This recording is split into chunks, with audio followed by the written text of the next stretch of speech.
one of my favorite type of fantasy stories to read are Fae stories. I love stories about the Fae, particularly ones that are set in Ireland, and they deal with the Fae folk, you know, fairies, elves, that sort of thing. So I figured that I would make a Fae recommendation video for you guys. So these are some of my favorite Fae stories, and I hope that you guys will enjoy them as well. So stay tuned to see what those books are.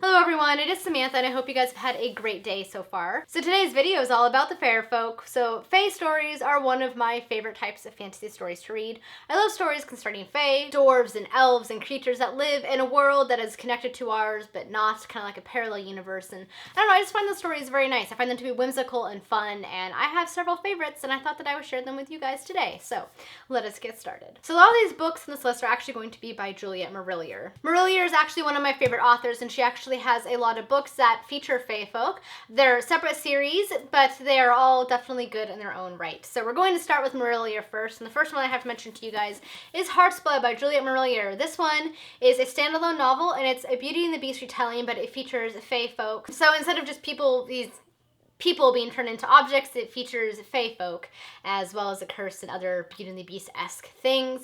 But I really enjoyed it. It takes place in Ireland, and it's very fun, and much like a lot of Marillier's work, it features very strong female protagonists that I really enjoy. And this one follows Catrin, and it takes place during the Middle Ages, and she is a scribe, which is a little bit unusual during the Middle Ages, and she goes to this place called Whistling Tor to find work and to escape her evil relatives, basically, who are cruel to her, and she's not going to be able to find her own life, and so she kind of sets out to make her own life, and that is what this book is about, and it's fantastic. The next Marillier series that is very much very heavily fae focused, and that is the Seven Waters series.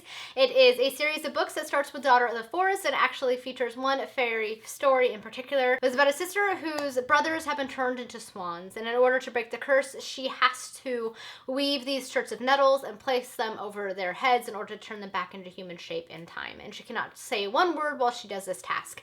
And it is a task that has been laid out for her by the fae folk in order to negate the effects of this evil sorceress that places curse on her brothers. So all of the different stories set within this series feature the next generation of this family, and all of this entire family's fates are kind of interwoven with the fae. So you definitely get a lot of different fae elements, and it also takes place in Ireland during the Middle Ages, and I really enjoyed this series a lot. The next series by Marillier that features a lot of fae folk is the Wildwood series, or duology. I'm not really sure if there's a name.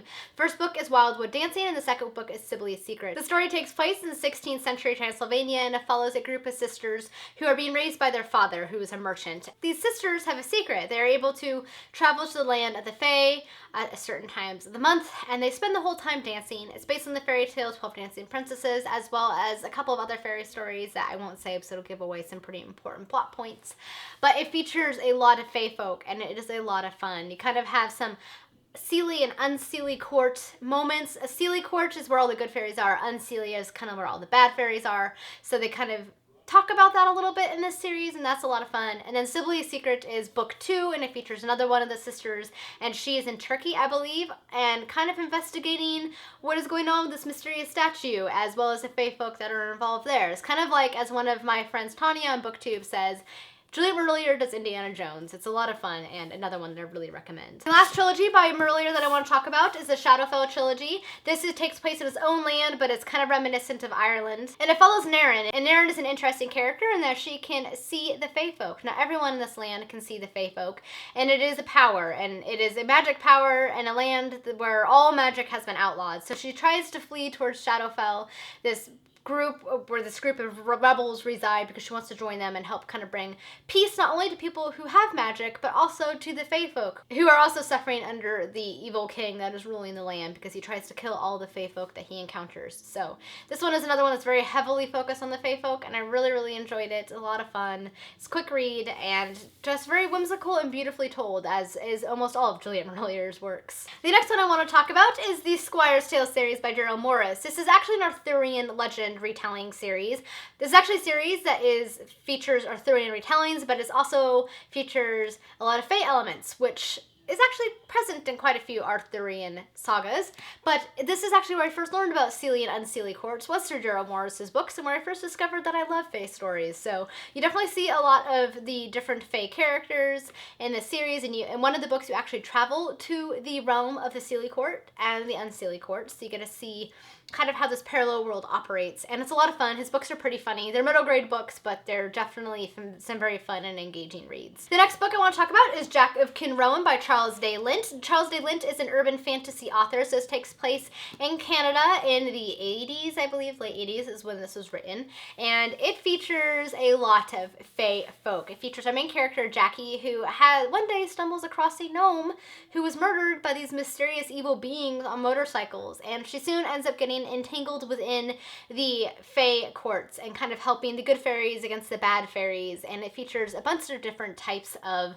Fae folk, from giants to gnomes to kind of sorcerers, and it's a lot of fun. It's kind of like a Jack and the Giant Killer retelling, kind of, not really. It's only in the fact that Jackie is to kill some giants, basically, and her name is Jack. So that's really the only correlation, but it's definitely a really fun Fae story. The next one that I would mention is actually Uprooted by Naomi Novik. To me, I actually found a lot of Fae elements in the story because it features a mysterious wood where these mysterious creatures reside and cause evil harm upon the people. And it was very fairy-esque. It was very much reminding me of kind of the Unseelie court of the Fae, as well as some elvish elements. And so I would definitely call this a Fae story. And so if you're kind of diving into the realm of fairy stories, I think this is definitely one to check out. And the last one I want to mention is kind of a new favorite of mine. I still need to read the rest of the series, but the first one was fantastic.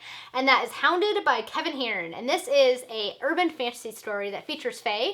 It actually features our young druid who is a couple of thousand years old, and his battles against the various gods and Fae folk and the other craziness that ensues. It actually takes place in modern times in Arizona, where he's been trying to live peacefully until the Fae folk and the gods catch up with him. It's a lot of fun. It's pretty humorous. It's kind of like Percy Jackson for adults almost, but it definitely melds two of my favorite things, and that is Irish mythology as well as fairy stories. So this is definitely a fun one to check out. It's a pretty quick read. They're pretty fast. I think it's like a series of 8 books, so I'm definitely hoping to continue this series the rest of the summer. Alright guys, that's it for my Fae recommendations. You guys will have to let me know what some of your Fae stories are, because I'm always looking for new Fae stories to read, and I feel like this is like barely touching the surface because I could read so many more. So you'll have to give me your guys' recommendations. Thank you guys so much for watching, and until next time, happy reading. Bye!